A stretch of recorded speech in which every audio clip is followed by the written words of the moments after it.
दो चिड़िया बड़ी ही परेशान बैठी थी। हाय, मैं अपने बच्चों के लिए कहाँ से भोजन लेने जाऊं, बारिश भी बरस रही है। हाय, ऐसे ही गौरी कवि ने एक पंखा लिया हुआ था।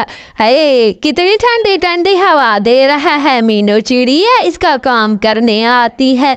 है वो भी हवा खाने बैठ जाती है। गौरी कहती है, चल चल करीब चिड़िया, मेरे पंखे के सामने ना बैठ, चल के काम करने आई हो।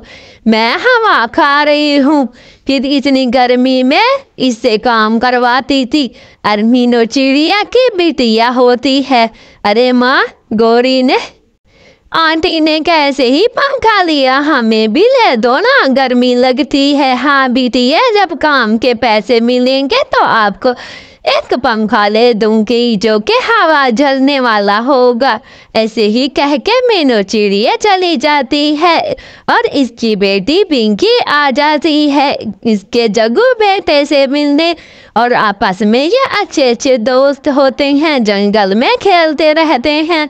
अच्छा, मेरी माँ ने पंखा लिया है, फिर आपको भी हवा खिलाऊंगा उस पंखे का। जब मेरी माँ नहीं होंगी तब मैं आपको आकर बुला जाऊंगा, फिर ठंडी ठंडी हवा खाना उस पंखे की। बड़ा ही मज़ा आता है सोने में।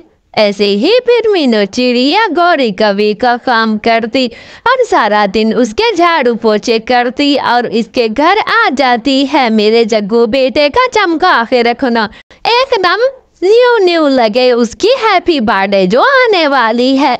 ऐसे ही गौरी कवि ढिंकी चिड़िया को कहती है, अरे अरे मीनू, बड़ी ही ज्यादा। इधर से जग्गू नदी पे बैठा हुआ था और सारा दिन रुलता रहता है। पिंकी घर जा रही थी। अच्छा दोस्त, मैं जा रही हूँ, कुछ देर तो और इधर खेलते, नदी में नहाते दोनों।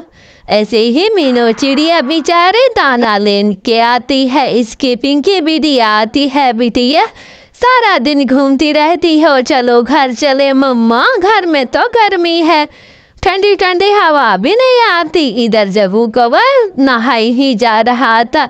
है मेरी दोस्त होती तो अच्छा मजा आता। घर आता है तो गौरी कवि फिर से डांटने लगती है, अरे अरे जग्गू, जब भी देखो सारा दिन गर्मी में रुलते रहते हो, चल मैं तुझे पंखे की ठंडी ठंडी हवा खिलाऊं।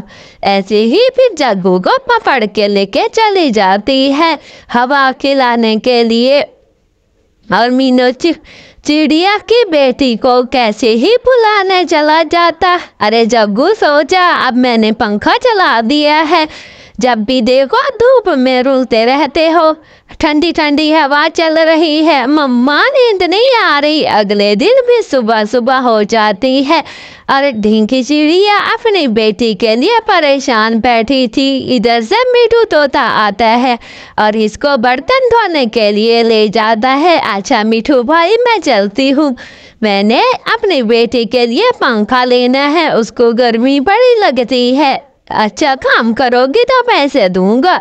ऐसे ही फिर उसके साथ काम करने चली जाती है। जब वापस आती है, इसकी बेटी नदी पे बैठी थी, वो भागी भागी उड़ जाती है। अरे ये तो बात भी नहीं सुनती मेरी। इधर से अपने दोस्त के साथ मिलने आ जाती है। दोस्त मुझे बुलाने क्यों नहीं आए, पंखे की ठंडी ठंडी हवा खानी थी।